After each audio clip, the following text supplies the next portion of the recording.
Bhagavad Gita, capítulo 18, texto 5.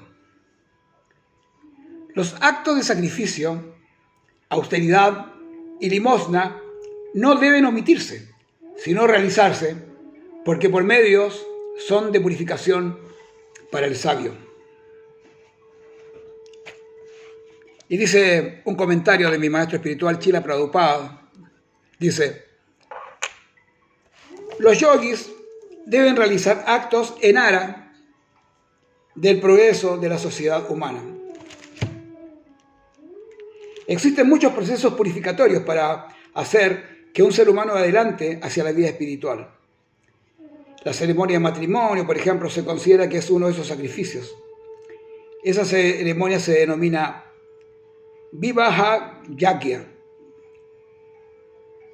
Debe un sannyasi, un renunciante, patrocinar la ceremonia de matrimonio. Pese a que él está en la orden de vida de renuncia y ha abandonado sus relaciones familiares, el Señor dice aquí que cualquier sacrificio que sea por el bien de la humanidad jamás se debe abandonar. El Vivaha Yagya, la ceremonia de matrimonio, tiene por objeto regular la mente humana de todo, de modo que pueda apaciguarse para el adelanto espiritual. En el caso de la mayoría de los hombres, ese Vivaha Yagya se debe fomentar, y ello lo debe hacer incluso las personas que están en la orden de la vida de renuncia. Los sannyasis o renunciantes, que son como sacerdotes renunciantes de la India, nunca deben juntarse con mujeres, pero eso no significa que aquel que está en la etapa inferior de la vida, un joven, no debe aceptar una esposa en la ceremonia de matrimonio. Todos los sacrificios prescritos son para llegar al Señor Supremo. Por consiguiente, en la etapa inferior no se los debe abandonar. De igual manera, la caridad es para la purificación de los corazones. Si la caridad se hace y se le da a personas idóneas, tal como se prescribió antes, esa caridad lo lleva a uno a la vida espiritual superior. O sea, las cosas no son buenas ni malas, ¿eh? Las cosas son buenas, depende de cuál es el fin.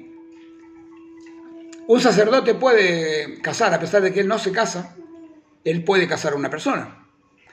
Pero lo que está haciendo es bendiciendo esa pareja, está haciendo una ceremonia con el fin de darle cierta purificación a esa unión. Y así como eso, lo hace para diferentes tipos de ceremonia, ¿no? El nacimiento, el bautizo, cuando una persona deja el cuerpo.